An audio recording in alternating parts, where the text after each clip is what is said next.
All right, welcome back, Longhorn Nation. 41st Acre, back with you here. We're talking Texas versus Clemson. Post game, Texas wins 38-24.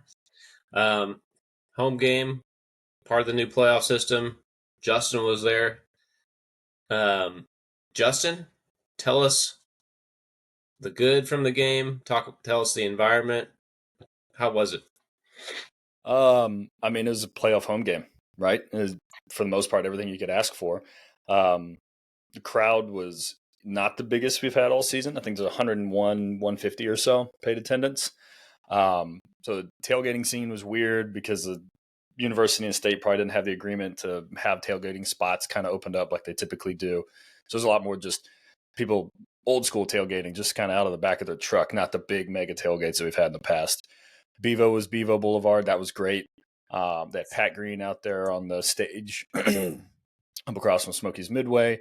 So all in all, I mean, the game day festivities were awesome. The crowd was, I think, excited and like ready to get into the game because they had sent out an email. They said, try to get in at 2 because we've all been there and we know how difficult it can be to get in sometimes just standing out there for 30 minutes trying to get in. This time wasn't nearly as bad. Traffic going into town wasn't as bad. It's probably a little bit of holiday and like not as many folks just going to tailgate around the stadium. And it was like everybody that was going there was going to the game, which as a patron going to the game was very helpful.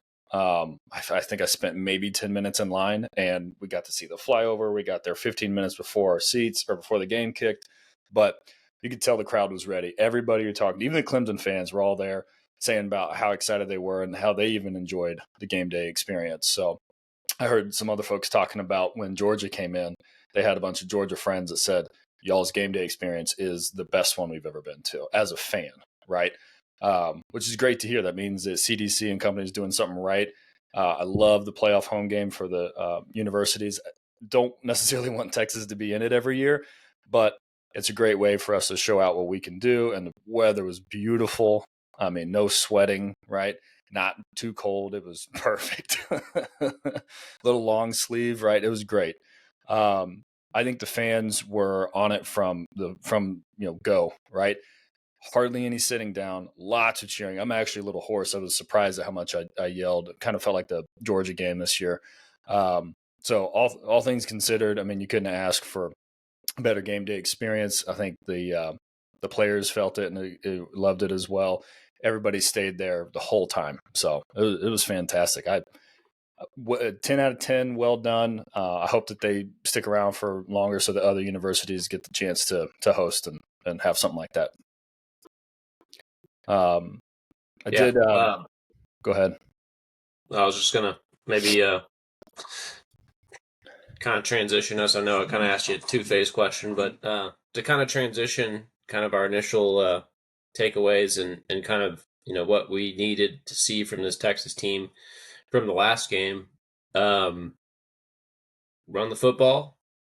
Don't commit self-inflicted wounds. No penalties in the first half. I think I texted you guys. Texas had 149 rushing yards in the first half. Finished with 292. Um, what a difference a couple weeks makes, and maybe a lesser team.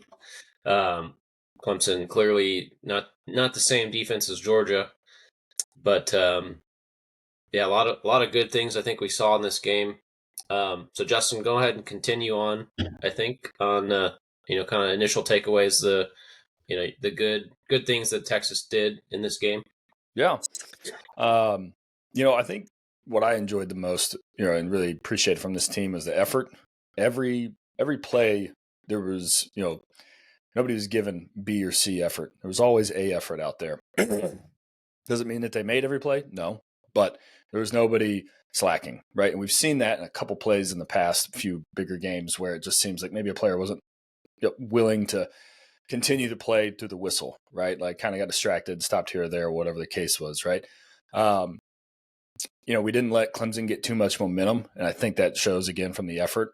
They would answer, or they would have a big play or a touchdown run, and we could answer right back. So they did capture a little bit of momentum, but Texas was really good at stopping it, which is what you got to do. You can't let these teams get on a little run against you. I loved how we were able to run the ball. You know, you'd love to say, man, why can't we do this against Georgia, right? Or some of these other big teams. I think the athletes at Georgia are just a little bit better. I don't think I'm surprising anybody by saying that.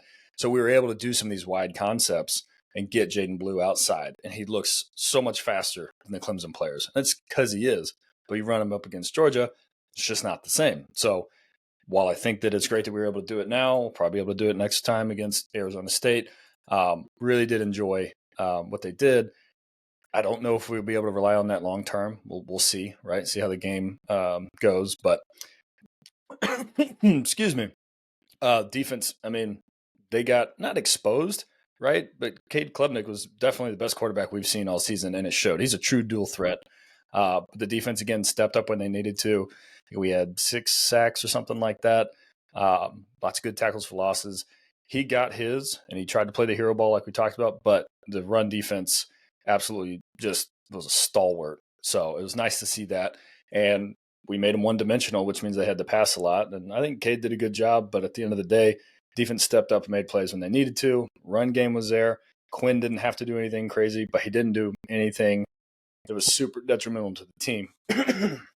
So I give him an A, honestly, all around. I like what you said about making Cade one-dimensional. I thought that was something that we highlighted in the pregame, right? Like he is the best quarterback we've played this year. I'm sure he had the most passing yards we've given up all year, right? Mm-hmm. But we forced him to make some dime throws. We were talking about it a little bit before we started recording. Some of the throws that he made over Manny Muhammad's head to hit, who was that? TJ Moore is one of their freshmen. But I mean, yeah, he had to play perfect to put him in the situation that they were in. And it still wasn't enough. So you got to, the stats, the overall defensive stats look a little bit down compared to, what we're used to this year from this defense. But overall, I think they stuck to the game plan. They gave the ball to Cade and said, Cade, if you're good enough, you can beat us, but you're the only person on this team that's going to be able to. And what he could do was not enough. Yeah. It's kind of like, sorry, real quick, Ben, kind of what we talked about where we said, like, what Phil Maffa is good, right? He was obviously injured and he didn't even play that much. I think he had 2 carries. Yeah, they could, I mean, Cade ran the ball the most times for him, right? 13 attempts, 5 yards. Some of that's obviously sacks, but it is what it is. What we talked about is can our DBs stay sticky? Because a good enough quarterback, mobility, is going to be able to hit some of those guys that we've seen open over the past handful of games, but the quarterback just hadn't been able to throw it there because they haven't been good enough. So this is, besides maybe Dylan Gabriel, that's probably, to be fair, Sam Levitt next week is not bad. But to be able to both get away from our defensive pressure and make those throws is a really tough combo. And kudos to Cade for honestly a great game. Yeah. Yeah. And DBs didn't get beat deep. When we got beat, it was, 20 yards maybe at the max, but they didn't let them have any explosive plays, which was really important in a game like this. Yeah. Yeah, that first drive from Clemson, just take it right down the field, and that, man to man, and they had just a cross concept, and I think Klubnik, I think he just kind of throws it up, thinking like, hey, this is going to work, and if worst case, I think Texas defense was almost about to get to him, but yeah, they drove down the field that first drive, and I thought, man, this is going to be a bigger battle than I thought. Like we said, first time I think this season Texas has given up more than 350 yards. Clemson finished with 412 total yards. But we should pause. Talk about that. Ben, I think that's forget about it because we go through the entire game. But that opening series was so important. I thought it was. I told Marie when we were watching the game. I said, the way that Clemson has just driven down the field and scored on us to open up the game 7-0, that's a little scary, a little nerve-wracking, right? Because they've made it look easy, and you expect the opening script from a mature, experienced coach like Dabo to be in the playbook, right? You expect them to come out swinging. But for Quinn just to control the offense in that on that subsequent drive, take it down the field, and I think how did we score first? Was that Trey's run? Yeah, I think so.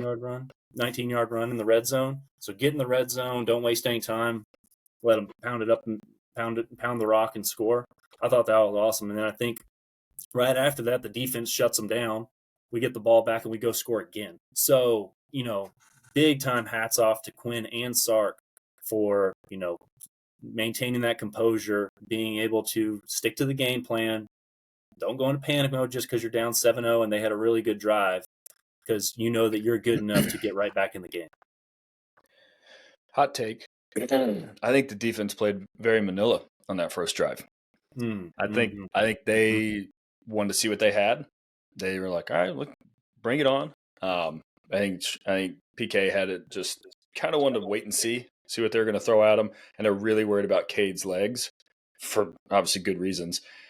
Waited to see, okay, can they make the passes? Yes, they can. All right, adjust. And I think that you see the second series, they made the adjustment and they played a little bit different defense the rest of the game. Yeah. Very, very much a Filipino style defense. Very, very Manila. Yeah, that first drive by Clemson reminded me of the last drive by Georgia. A little bit of QB kind of power up the middle. I think they tried to do that throughout the game, and I think the first couple times it worked, and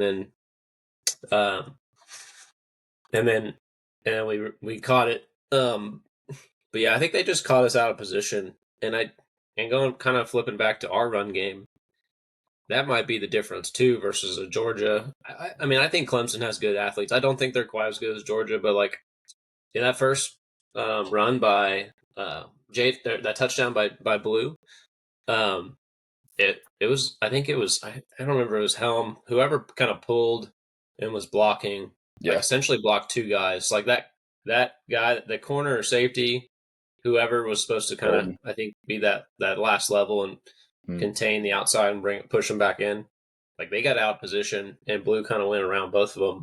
Yeah. So I think there's a big difference too in just technique and guys being in the right place when you play Clemson versus when you play Georgia. And we kind of going back to our rapid fire last week, you guys both agree Kirby's a better coach. I think he gets his players in better position to make plays.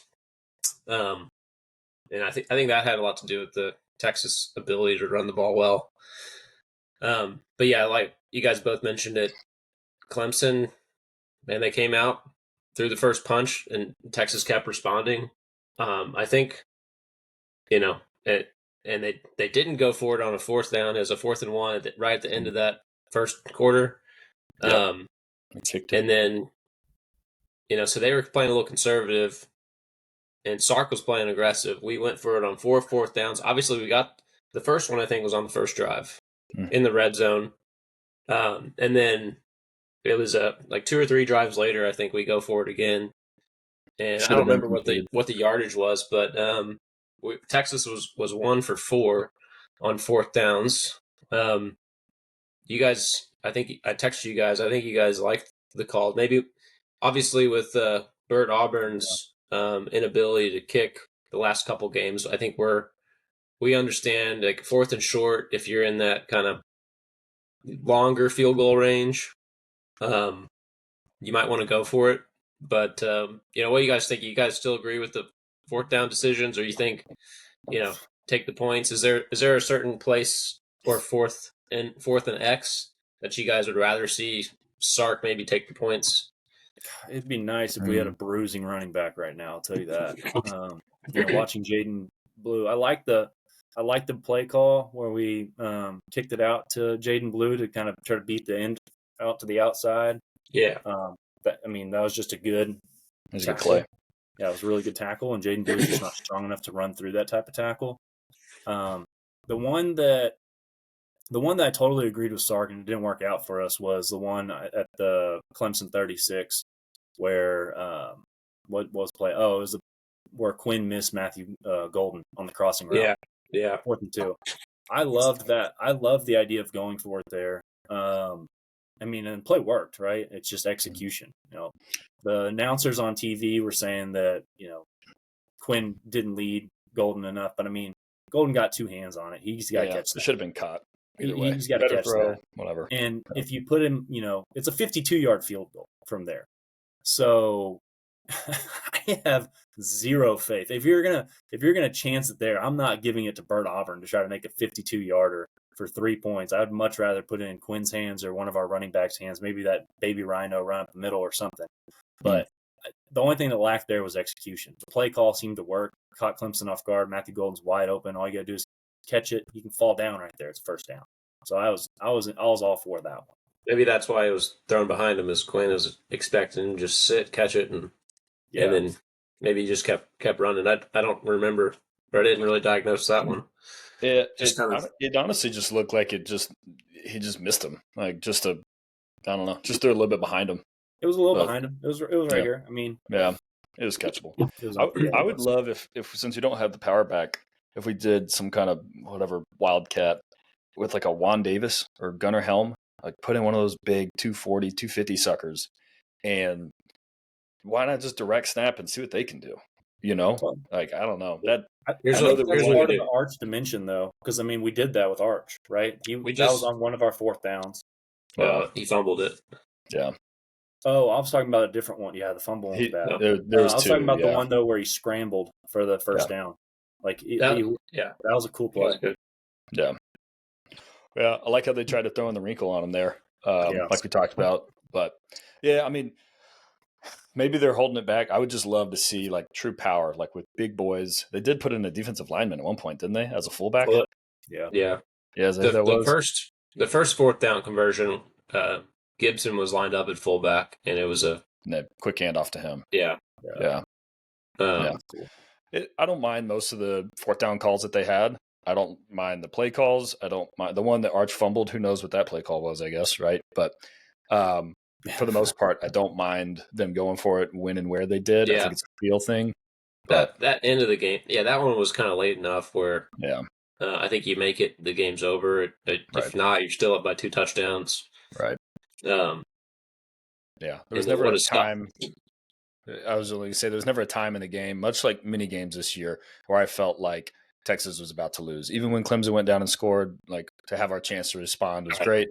So on to continuing kind of this fourth down discussion, that last big drive by Clemson, Bill Norton stuffing them on fourth down in our red area where they had just scored a touchdown on a fourth down to a wide open receiver in the red zone. So, man, how about Texas defense standing up? When that big moment came, kind of in the game there. Yeah, I mean, defensive line gets one of my helmet stickers. So between all of them, I think they had 3 sacks and 6 tackles for loss. So the run defense was fantastic. Held them to 3.2 yards per carry. So well done. Again, stepped up when they needed to. That was definitely momentum shift for sure. But I mean, just talking about manning up and playing, like your best versus my best. Here you go. Can you get 1 yard on us? And they stepped up, and they've done it time after time this year. We've seen it in multiple games, multiple times. So not surprising to see it happen. Again, I think the crowd felt it and was giving all the energy we could to those guys. So hopefully it helped them out. But kudos, man. Defensive line played very well. That ended the game.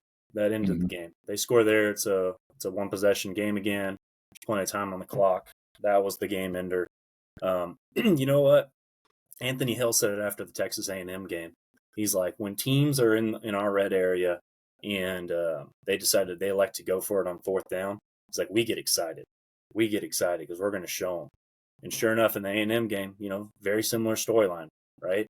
A&M's trying to punch it in after blocking that punt. All the momentum's on their side. They're trying to make it a 1 possession game. And we shut them down. Ethan Burt comes unblocked. I think Vernon Broughton was on that one. This one was big Bill Norton. I think Baron Sorrell got in there as well. And there's just gang tackling. And then after that, what do? We throw a little out route to Ryan Wingo for pass interference. And then we run the clock for, 5 more minutes or something like that before we finally give the ball back. At the very end of the game. That corner, I have that on one of the things I want to talk about. He was every time we throw it to him, and it seemed like every deep ball we threw, was on him, and we got pass interference. I definitely like that call against Wingo.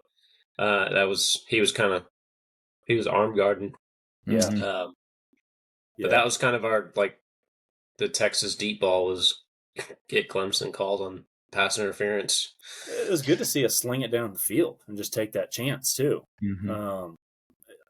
That play to Ryan Wingo, because it was at that point in time it was like 3rd and 8, right at our own goal line. Yeah, And so you're punting from back there if you miss that play. That was very reminiscent of Adonai Mitchell. Which game was that? Last year, where it was 3rd down in our own end zone, and Quinn threw like a deep pass to Adonai. It might have been Iowa State. Yeah. And it was like a back shoulder fade, and Adonai just body correction, caught the ball, 1st down, game over, essentially. Yep. I wish I could remember what game that was. Yeah, it's towards the end of the season. I think you're right. Yeah, they did the same thing with Ryan Wingo, which is actually pretty exciting because we don't have that big-bodied receiver. It'd be fun to see if Ryan Wingo can turn into that. Now, if he could turn into Jeremiah Smith for Ohio State, Cool. God, that guy is an absolute monster. I looked at the recruiting rankings. I was like, who? I don't remember this Jeremiah Smith guy, because they're him and Ryan Wingo are in the same class. And sure enough, Jeremiah Smith was the number 1 overall recruit, number 1 wide receiver, and just an absolutely man out there. Absolute stud. So, hey, Wingo, shoot for the stars. Become him. There you go. I can't remember, but Jeremiah Smith is somebody's like some big NFL receiver. It's like his nephew or something. Gino. Looks like it. It looks like him. I wouldn't. If you told me it was Calvin Johnson's. Oh, Gino. I thought it was receiver. You told me it was Calvin Johnson's it's specimen. Gino. I agree. You're right. It is Geno Smith. But I wanted to talk about penalties real quick. So what? Texas had 2 for 10 yards. Is that accurate? Am I seeing that right? Awesome. So apparently, I love how they let him play. Right. Clemson got hurt the most, 5 for 65. Right. I'm sure that their fans would say otherwise, but it wasn't as insanely flag heavy as we've seen in a lot of Texas games recently. And this ref crew, I think, was the same one against Michigan that we had against Washington last year. And Michigan. And Michigan this year, right? Yeah, it's a Big Ten team. So I don't know if our SEC refs could learn to just let teams play a little bit, or if there is a Texas bias when it comes to the SEC refs or whatever it may be. But whoa! Easy. Oh no! Don't flag on me. Against Texas, yeah. Yeah, right, sure. Yeah, but it's like, man, I don't know. There was probably a lot more penalties that could have been called, but I love how they just let them play. And maybe it's what we're going to see. It's how playoff basketball and everything is just like a little different. Every hit is a little harder in football, and baseball is different, right? They let them kind of get away with some cheeky shit. I'd be curious if they're going to let that happen in the playoffs too, because let them play a little bit, man. Come on. I think there was one pass interference where maybe they could have had a no call, but the other, I think that guy had ended up with 3. I think the other 2 were good, but I think the biggest call in the game that had maybe any controversy was on the pick 6, and so that was what they call blindside block, which he lit him up, and it wasn't necessary, but I do think he Majors was, I think, getting close to making a play that would affect that return. So I think the announcer said, he was real far away. I think he was pretty close. What do you guys think of that? Did you like that call? That obviously that took it from being maybe potentially 21-14. I was indifferent. It's part of a penalty. It's a rule now, right? It's a rule. It's in there. You can't do the blindside block. You're supposed to just kind of set a pick on them, not lower your shoulder and hit them to the ground. We don't get the Jordan Shipley versus OU touchdowns with the crackback block. Who had the crackback block on that touchdown in the Red River rivalry? Oh my gosh! Was it not Quan Cosby? Yeah. It was Quan Cosby. Yeah, it was Quan Cosby. You don't get those anymore. Not allowed to do that. So, it's part of the rules. I don't really like it. But, he took a shot at Jake Majors, and he didn't have to. He just could have gotten his body in front of him, and they would have had a touchdown. Facts. I did want to say one more thing about, kind of my one more good that I'd like to highlight was we made TJ Parker, almost invisible. He had 3 tackles, 2 solo tackles, and half a tackle for loss. So he was big dude, very impactful player, but not today or not yesterday. Yeah, I think it was really in his head. I think he watched the podcast and he heard us start that rumor about Anthony Hill taking his girl out, and I think we were just in his head. So kudos to the 41st Acre for that one. 41st Acre 1, TJ Parker 0. Yeah. We're here for the rumors and innuendo. Conspiracy. Texas run game, offensive line. I think we all thought Texas could run the ball in this game. I just want to say I predicted Texas to over 200 yards rushing. Justin predicted Wisner to have 150 yards. I think he would have if he didn't get banged up. Blue ended up with leading that attack with 146. Welcome back to the Texas football team, Jadon Blue. It's been a while. Mm-hmm. He averaged 10 yards a carry. I think our season-long play on offense, 77 yards. See that? Wisner had 110 yards, averaged 7.3. Run game, offensive line. Brett, I think we also, Majors got hurt, obviously, and then Gooseby went in. We had some switching around. What'd you see that, or just how happy were you with that performance? I love our offensive line. Pants got a little tighter, all right? Yeah. Well, easy, boy. Easy. No more tripod. Conspiracies. No more rumor mill. Yeah, but they were a little tight. And the offensive line, I love the offensive line. I went back to following, this offensive line's recruiting when we were getting Kelvin Banks and Cole Hudson and DJ Campbell all in that one class. So it's really cool to see, guys like staples of this offensive line like Cameron Williams and Jake Majors. Goodness gracious, how many games has he started for the Longhorns line? For those guys to get banged up, not return to the game. Cam Williams did for a play, but for the second half, basically did not come back into the game. You have to put in Trevor Gooseby, who absolutely did a great job filling in for Kelvin Banks on that left tackle spot. Now you move him over to right tackle spot. I don't think he missed a beat. I think he was great. Then from the center position, so you have Jake Majors out. So what you do is you bring in Hayden Connor from the left guard position. He plays center. You bring Cole Hudson in, who's kind of been that utility offensive lineman for the interior spots. He plays a lot in DJ Campbell's spot at right guard. You put him at left guard.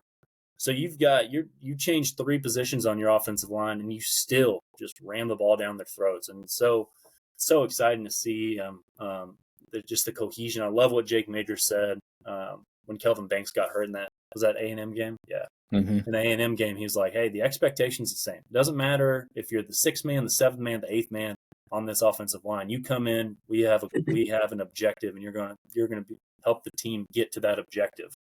So that offensive line is nasty, probably too deep all the way through. It gives me a lot of hope for next year because we're likely to lose 3, maybe 4 of our starting offensive linemen going in next year.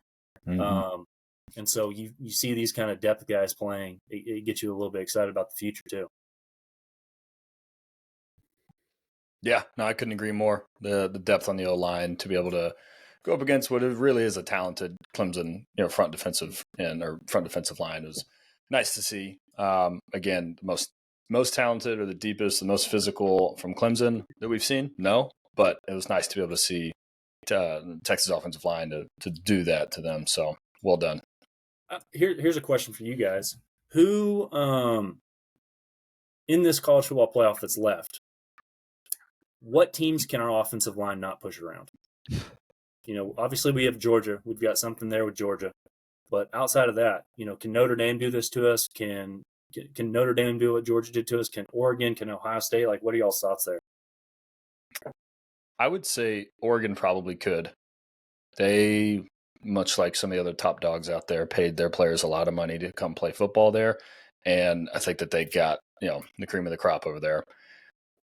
Penn State is a maybe, only because I know that their strength and conditioning is pretty phenomenal. So they've got really good athletes all across the defensive line. Well, their best Ohio player on State. defense. Their best player on defense was throwing up against Oregon due to their pace. So Yeah. maybe not the conditioning part. Just the strength part. But I would say Oregon and Georgia for sure. I don't know. Oh, and Ohio State. Definitely Ohio State. But I think that they've all got the horses. Otherwise, I don't think Notre Dame can. I think Notre Dame might have some big uglies, but I don't know if they're going to be. They're more like A&M. Yeah, they're going to. They're very evenly matched with A&M. If you go back and rewatch that game, and I mean, their defense. I think their defense is good. They're kind of limited on offense. Yeah. They're like run. If they can't run the ball, they're not going to win the game. Right. No, I'm with you. I would say we'd be fine against Notre Dame. I think we'll be fine against Arizona State. But Oregon will be an interesting one. I know that they've got talented depth over there. Yeah, I would honestly, I would say every team except maybe Arizona State and Boise, their defensive lines and front seven is going to be better. Yeah. Than this team, this Clemson team, or any other team. Yep. Yeah. I mean, it'd be nice to be able to maintain. There was a stat. Did we talk about it, or did I read about it? But in the games, the 7 games that Quinn's lost in the past 2 years, or since he's been the starting quarterback for Texas, the one thing that's apparent out of those 7 losses, in 5 or 6 of those losses, our run game has been 0. We just have not been able to get the ball going. And so I think it's absolutely critical for this offense to be able to run the ball, especially like we did last night, but even just to have that nice mix and match. I mean, it truly seems to be what Sark says, a run-first offense that opens up the pass game over the top. And when that happens, this offense is completely different. We scored 38 points, but how many points could we have scored in this game? I mean, we left some on the table. I mean, we probably could have put up 45, 48, somewhere in there. If you have a field goal kicker, it's at least 6 more points, I think. Yeah. We might not go for it on those 4th downs. Yeah, that's true. The first 2. That's true. That's true. You have the bad interception by DeAndre Moore. Don't put that on Quinn. So you might have given up some points there. Hey, let's shift to Quinn. Let's grade him for this game. So you mentioned the interception. Right on the numbers, right in the hands. Receiver needs to catch that ball. He finished 17 of 24, 202 yards. The 1 touchdown pass to Gunnar Helm. That was a great pass. Great catch by Gunnar Helm. I don't think he had to do too much this game. Just distribute. We didn't connect on deep balls, but I think most of those, there was some pass interference going on. So, Brad, give us your Quinn grade. Helmet sticker worthy. Helmet sticker. I mean, I'm the Quinn truther. But, I mean, just the way he runs this offense, when the offensive line's doing their job, he does it so well. He looks so much more composed than he did 3 or 4 weeks ago. Even in the Georgia game, he looked good. In the A&M game, he looked good. Before that, he looked a little bit shaky at times against Kentucky and those. But this one, he just looked composed. He steps up in the pocket. I think he ran for a couple of first downs in this one. He just looks like he's in control and he's comfortable. I think he had a little bit of a chip on his shoulder because of the rematch with Cade, right, for the state championship. And I want to touch on that here in a little bit. But, 70% completion. The 1 interception couldn't have done anything different. I mean, it was a perfect ball. Just hit DeAndre Moore in the hands, pops up defensive back. Could have returned it for a touchdown. So that was his 1 miscue. I thought it was interesting. Did y'all hear what Sark said in the post game? That both Jaden Blue's touchdowns, so the one for 77 yards, and then the other one was outside zone where he, I don't know, it was probably about 20 yards, 25 yards, something like that. Both of those were audibles called by Quinn at the line of scrimmage. So, it's more than just the completion percentage. It's more than, him running the offense, but it's also him seeing the defense and what they're lined up in, him making the adjustment and getting Blue in a place where he can, use his legs to make something happen. I thought the 2-minute drill at the end of the first half was awesome. Yeah, it was great. Awesome. Just to go down the field like that. find Gunnar Helm on that beautiful seam throw. That was a cool concept and everything. It was a perfect ball that only Gunnar could catch. And I don't think we've seen a lot of 2-minute drills out of this offense at the end of the half. So that was really refreshing to take a significant lead, knowing that we're going into the hellacious third quarters that we have a little bit more of a cushion there. So, I mean, yeah, I thought Quinn was outstanding. Helmet sticker, one of his best games, second half. Even though 200 yards doesn't seem like a lot, I thought he played awesome. I'm with you. I think he distributed the ball well. I think he made some throws that we needed. He looked a little immobile, or when he didn't see something, he gave himself up once or twice. He was just like, nope, not there. I'm out. And yep, that's great. Reserve the right to punt. I'm all in, as opposed to him trying to hero ball it and get himself hurt or throw a pick, right? I think that he ate it when he needed to. So smart, heady plays. Love seeing that. Headley. I give him a B+. Wasn't the best game we've seen out of him, but he, game manager, as we've heard a lot, right? He either is a game manager, isn't, whatever cares. It's more of like he did what he needed to win the game, right? It shouldn't be a bad term to be a game manager. If the game requires you to throw for 200, 1-1, then do it, right? Because your offensive line had to push, you had the run game to back it up. What we need is, can he do, like you said, in his 7 losses for the past 3 years, can he elevate everybody around him and lead them to victory, much like he almost did against Georgia? That would have been the game to say, look, he finally made it there. So maybe he's starting to peak and get there when he needs to at the right time, because there's going to be a game this playoff where we can't run the ball, and we need Quinn to get it to one of our fast guys on the outside, Gunnar Helm over the middle, whatever, and make a play and carry the team to victory. So B+ for me. Build on it, move forward. We've seen that he can do this. Let's not see the inconsistency moving forward.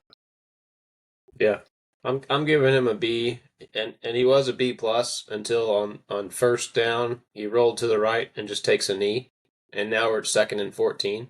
Just throw it out of bounds. You're out of the pocket. Right. I don't understand. So that took him from a B+ to a B. But that would have hurt his completion stats, man. I thought he was hurt. Honestly, like he looked rattled to me. The play before, he got something happened. I can't remember what happened though, but he looked like he got up and he looked funny.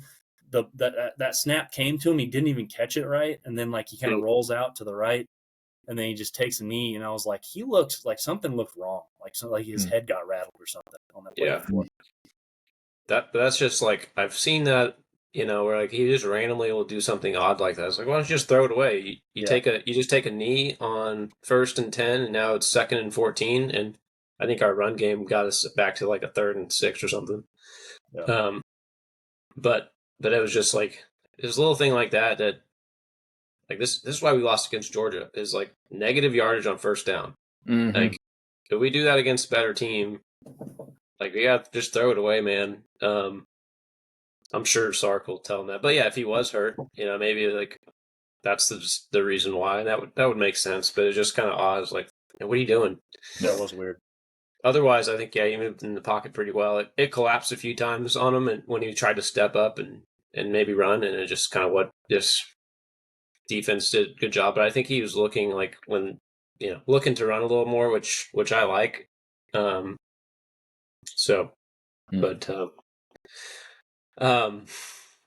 Let's talk into some bad things, or some things they need to improve upon going to this next round of the playoffs. I think my main call out is going to be Malik Muhammad got beat a bunch by a freshman receiver, TJ Moore. TJ Moore had and finished with 9 catches, 116 yards, and a touchdown. And I think Muhammad probably has his worst game as a Longhorn. So looking for him to bounce back. Brett, what did you see from the game that maybe he didn't like, something the team needs to improve on against Arizona State? I think that's a good call by you on the defense. I thought the defensive backs had the worst game of the year. Cade's the best quarterback. It kind of makes sense. 2 go hand in hand. That was a good test going into the rest of the playoff, because if you continue to move on, you're going to play dynamic passing offenses, whether that's Ohio State with guys like Jeremiah Smith or Oregon with their, I mean, they can sling the ball around. So it's happening. I like that. I like that it happened here, and you can adjust to it and use that as motivation. The third quarter again. I did a quick little halftime analysis, like 1 minute short on YouTube yesterday, and I said, "Hey, look, we're going into the third quarter. We've got a good lead. All we got to do here is tie. I'm not saying we got to win this quarter. We just need to tie this quarter. Let's win. Even if it's 3-3, 7-7, I don't care. Just get through the third quarter." And sure enough, we go down. I was impressed by the drive. I think we ended up with a field goal, and that was great. So we do that, and then they come. I believe they came back down and kicked a field goal, and then after that, I think the fourth down drop by Matthew Golden happened. And then to end the third quarter, Clemson was driving and they scored very quickly in the fourth quarter. So I'll call that a continuation. But again, the third quarter, for whatever reason, it's just, we just can't get anything going. The defense seems to have their worst quarter in the third quarter. The offense, get into the red area, get close, turn the ball over on fourth down conversion. It's just one good, one play goes our way in those situations, a completely different third quarter, and you go into the fourth quarter with a very, very comfortable lead. You don't have to have all that stress. I got a couple of knots in my back watching that fourth quarter. I know we won by 14, but it could have been a lot closer until that Jaden Blue touchdown. So, that was my thoughts, is we got to figure out this whole third quarter thing, because there's other teams that you're going to play. You have a bad third quarter, and that's going to be it. Georgia. Yeah, I'm with you. I mean, there's no surprise, right? No secret there. I think I was just looking it up. Do y'all know the last time we scored a touchdown in the third quarter this season? Florida, November 9th. Yeah, about to say, Florida, we had 6 a good weeks. third quarter. It's not good. A lot of field goals, a lot of nothing burgers, but Florida. Yeah. So I'm not sure. I mean, we had a chance to score 2 against A&M, right? And they had 2 red zone interceptions, right? In that third quarter. But I'm not sure if it's them coming out and not having the right adjustments made, or if it's Texas coming out and overthinking it. I'm not 100% if it takes another quarter for them to then readjust to the adjustments, right? They got to be better at anticipating the adjustments are going to be made against them, both defensively and offensively, so that we can move the ball how they've been doing the whole first half. So, I mean, honestly, the easiest bet out there is Texas gets outscored in the third quarter, and just take your money, be happy with it. But probably also bet Texas in the first half. I mean, it's not a trend or anything. It's just who they are. So there's my, Justin's 101 awesome. betting tips for the year. On script are awesome. Yep. Now third quarter was, hopefully, I know we talked about it early in the season. The first half, we were up, 28-10? Am I wrong? Something like that, right? It's like the Warriors, right? Back when they had the Splash Brothers and KD was with them. They'd go on these epic runs and they'd just outscore you 30-2 or something, right? And then you could kind of chip away, but you probably, as the other team, don't have enough time in the game to chip away enough to beat that lead fully down. And I think that's exactly what this Texas team is they can go and just blitz you for 4 or 5 possessions in a row. And if you can't keep up with them, then now you're going to be playing catch up the whole time. And then Texas can kind of get you where they want and just squeeze the life out of you like an anaconda.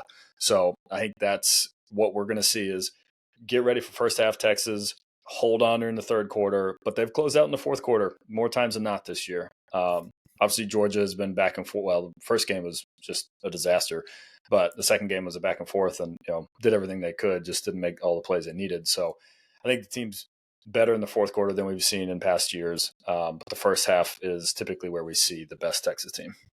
Yeah. It's you get to that third quarter and you just want that knockout blow. Mm-hmm. We can't deliver it. We let these guys just make it interesting. That's what they're doing. They just make it interesting. You score a touchdown there, you go up 35-10. Game's effectively over at that point in time. Same with A&M. Georgia, the first Georgia game was the first one where actually probably our best quarter was the third quarter. I think we scored 15 points in the third quarter against Georgia in the first game. Only 15 points we scored in that game. So, yeah. I remember the Tech game. from last year at DKR. We opened up the third quarter. Keelan Robinson returned one for a touchdown to make it 35-7 or something like that, and that was it. That was the game. I want more of that. Hey, We lost Brett. I think we lost Brett. Oh, I think he was making a fantastic point either way. Oh, he's still trying. Oh, no. Can't hear me? I can hear you all. Okay, Brett. Yeah, say that again. We lost you for a sec. Last 20 seconds. Okay. Yeah, I mean, the third quarter is that knockout punch, right? You can literally effectively end the game right there if you go and score a touchdown. Against Tech last year, we're up 28-7, I think, at the half at DKR. We start the third quarter with a touchdown return by Keelan Robinson, right? 35-7. The game's over. There is no more playing at that point in time. We just consistently play a bad third quarter, and what it does is it puts stress on your team, and it makes the game interesting. Mm-hmm. And it's just, it's undue stress on this team. You have a chance in this game. You have a chance to go up 35-10. You do that, it's over. Yep. Here, one quick point, but I want to go back to something you said. Texas on the year, I think 15 for 28 on fourth downs, 53%. Detroit Lions, Dan Campbell, they're 18 for 25, 72%. So, wow. Dan Campbell, I think, gets criticized the most for going for it on fourth downs, and they're better at it than Texas is. So I just want to see maybe if we get past Arizona State, I think you're going to need field goals to beat Oregon or Ohio State. I just think you need points on drives. You can't come up empty. So that's my only thought. Yeah, I'll say Dan Lanning is one of the most aggressive ones out there too, and he's not going to change. So Oregon head coach. I think it works out in our favor if both teams are going for it. Like that's what happened in A&M. We went for it on fourth downs. They went for it on fourth downs. And then we look back at, if A&M would have kicked field goals, that puts a lot more pressure on Texas at the end of the game when it's maybe 17-13 instead of 17-7. Mm-hmm. So I just wonder if that's going to be one of the things that, and again, with our kicking struggles and with how much trust we have in our offensive line, I think it does make sense. I just wonder if that's going to be something that keeps Texas back from winning one of these closer games.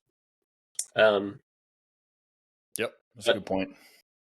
You guys can touch on that if you want, but let's talk about injuries. Justin, you take these notes here. Is it Cam, Trey, and Jake? Are those guys all? It sounds like Cam's getting an MRI. He came in for, I guess, one more play after he went out, went back, and I think he's getting an MRI, so we'll know more about him in the next couple of days. Hopefully it's good news. We saw Gooseby fill in. Maybe it's not the worst if we lose him. And Cam Williams is a hell of an offensive lineman, but he's also the most penalized, I believe, player in all of college football. So, I guess we got to take the good with the bad with him. But if we take Gooseby in there, who knows? I mean, maybe they don't lose a step. Maybe they get a little bit better. Maybe we just don't shoot ourselves in the foot as many times. Gooseby is really, really well trained, and you can see, I mean, he doesn't make a lot of stupid mistakes, self-inflicting, mistakes or anything. Sounds like Wisner and Majors both could have come back in, according to Sark, in the postgame, so that's good.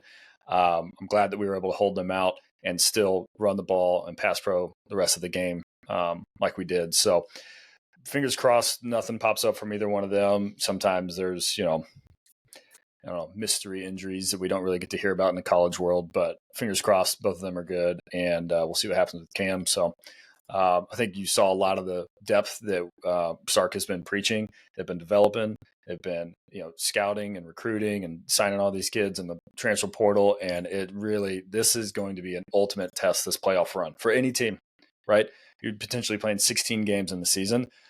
That is the ultimate test. I mean, you're starting to look at an NFL schedule at that point. You've got to have depth. You got to have talented depth, and they got to have communication. And next man up mentality is not just, oh, it's fun to say next man up. No, the guy has to be pushing you to be as good as you can, so that when and if that person has to come in, you get the result of what Texas had yesterday, which is still a dominant offensive line, still a dominant run game. We've seen it through our wide receiver core as well this year. Every team has injuries at this point, and Texas is no different. But, Has Texas taken any step back? I don't think so far, personally. So massive props to Sark and his crew for developing these guys the way that they've done.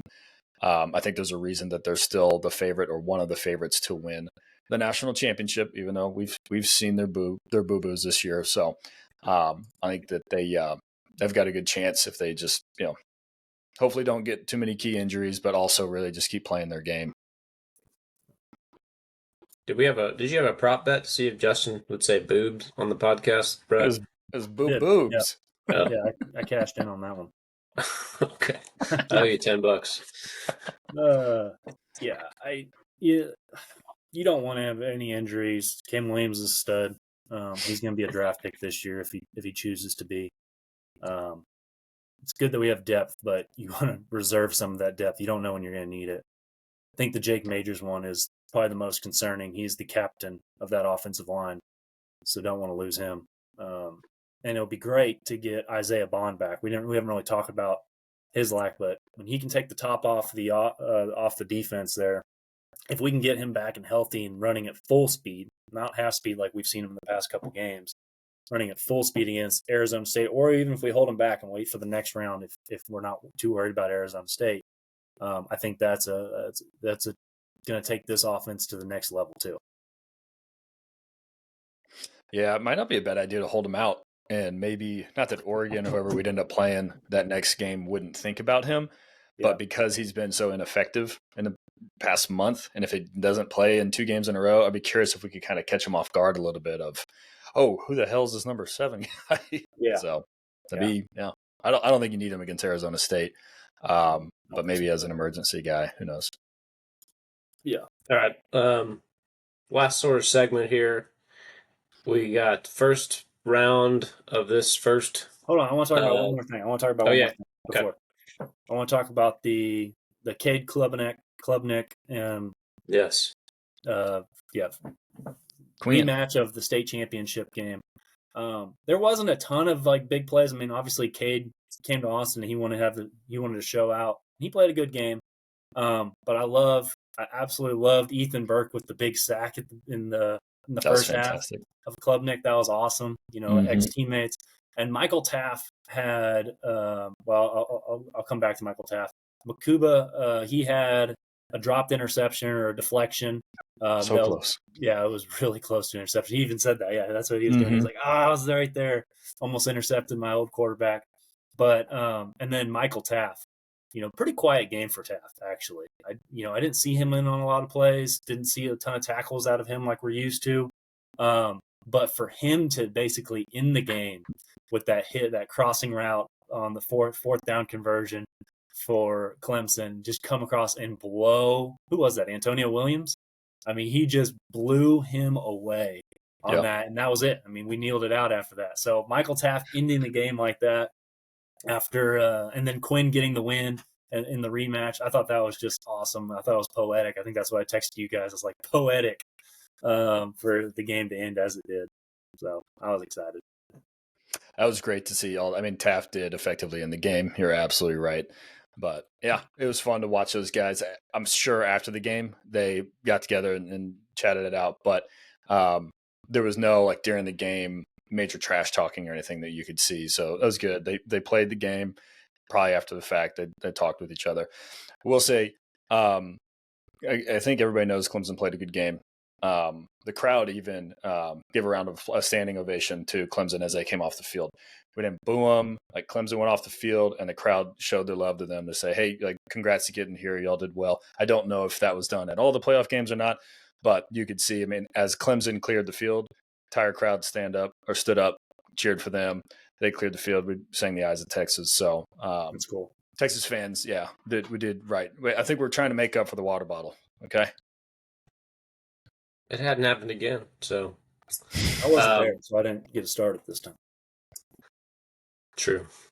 You guys, so looking at this first round, I felt like this was the closest game. Although Texas won by 14, covered the spread. The closest game on paper was actually Notre Dame, Indiana, but Indiana scored 2 really late touchdowns. I think they scored 2 touchdowns in the last 4 minutes to get it to 10 points.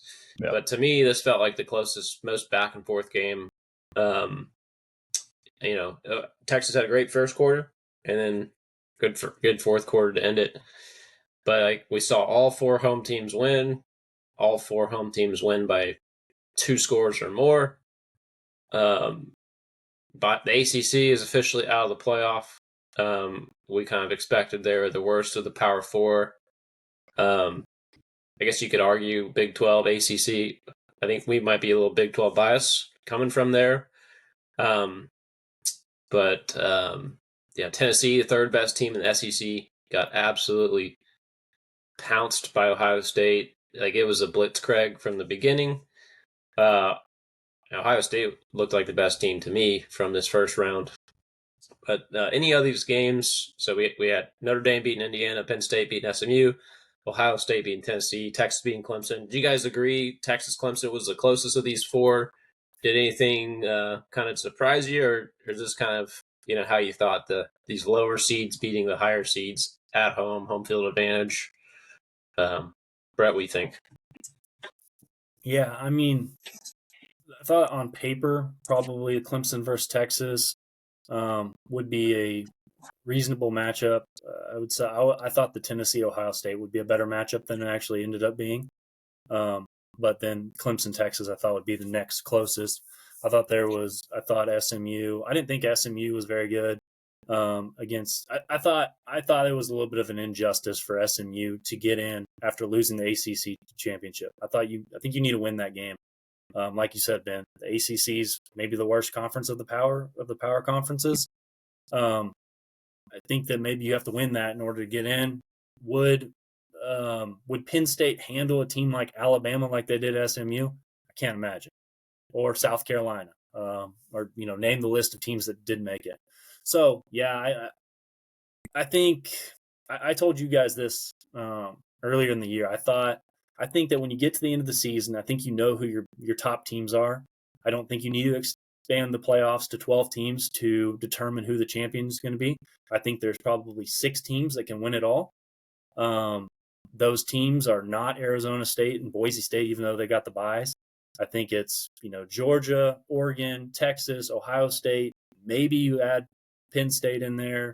Maybe you add I don't know, Tennessee. I would have said maybe Tennessee as well. But I think the champion comes out of that group. I don't think you need to expand it and add all these other teams in that just get blown out. It's not the regular season where you can look past a team and get caught off guard and get beat by one of these lesser tier teams. I think Justin, Ben, one of y'all said it. You have 2 weeks to prepare for these games. You're not looking past anybody. It's hard to catch a team off guard in the playoffs. So I don't know. I wasn't impressed. I thought it was kind of a waste of a round. People get injured. I'd rather see. I like football, so it was entertaining to have football at this point in time. That's right. These meaningless bowl games. But did they have to actually play these games to determine who was better of those teams? Obviously not. Each one of them covered the spread. No. Yeah. No. All good points there. Maybe they'll shuffle it up. It definitely feels a little bit like the NFL, where they're trying to say, go win your conference, it gets you in the playoffs, which is much like the NFL. Go win your division, you get in the playoffs, right? To reward you for a good season. Now, if you have a bad division or a bad conference, and okay, that sucks. That's going to happen from year to year. But we've seen wild cards in the NFL go out. New York Giants, two Eli Manning Super Bowls from some of these teams. I think it's a little different in college because you're not all on the same playing field in regards to talent, right? Yeah. In the NFL, those dudes are all dudes. Okay, so it's a little different there, right? Got to keep that in mind.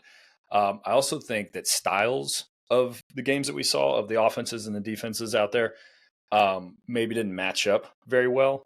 If you would have asked me like who had the best chance to win of those, I said Indiana, right? I just feel like Indiana, they don't have the bodies to do it, but I think Notre Dame is a fraud. So it's not about Indiana. It's actually about Notre Dame, right? And Notre Dame beat a bad team. Okay. Right. But SMU, man, they don't have the ponies to stay with Penn State. Right now, South Carolina, like they got the cocks to play with anybody. Right. Alabama, they could have rolled Tide in there and absolutely what? Sorry, phrasing. Another prop bet. So All I'm saying is I think they're trying to reward you for making the conference championship, your division championship, right, from the NFL. So I get that. I think that you need to change who has the home field advantage and who has the buys. No, sorry, not the home field games. You need to change who has the buys. Arizona State, Boise State, I get it. They're the top-ranked conference champions, right? So they're going to be up there. I think we're going to see both those teams get beat probably handily. They'll fight. Don't get me wrong. They'll come out kicking and screaming, ready to go. They've been off for 3 weeks. They'll be ready. But at the end of the day, I think you need to maybe adjust who gets the buys. Maybe you say you're as a conference champion, the top 4, you're guaranteed to be in the playoffs, but you got to seed correctly. Yeah. You got to make sure that the top teams in the nation are getting that buy. Otherwise, you're going to get more first rounds like this. Yes. But this could also just be a down year. Last year, there were 10 teams I would have loved to have seen in the playoffs. They all would have been fantastic. So maybe it's just a down year overall in college football. Oregon last year would have been awesome because I think, they get beat late twice by Washington. Hello, Georgia didn't make the playoffs last year, right? Yeah. Last year was the year we needed to expand the playoffs. This one, that was so much fun with Georgia missing it. That was a lot of fun. Yeah, for sure. So I'm here for games. I wish they were better. Don't get me wrong. As a Texas fan, I'm obviously happy Texas won and handled their business the way that they did. But it's better than watching, some of these second-rate bowl games, like you said. I was going to pull up the actual final rankings of the CFP to see what the seedings probably should be. So the teams, based on the final rankings, the buys should probably be Oregon, Georgia, Texas, Penn State. Those should be your buys. And then Notre Dame would have to play the 12 seed, which would be Arizona State. So Penn State they win that by 10. Notre Dame versus Arizona State. You'd have Ohio State versus Alabama.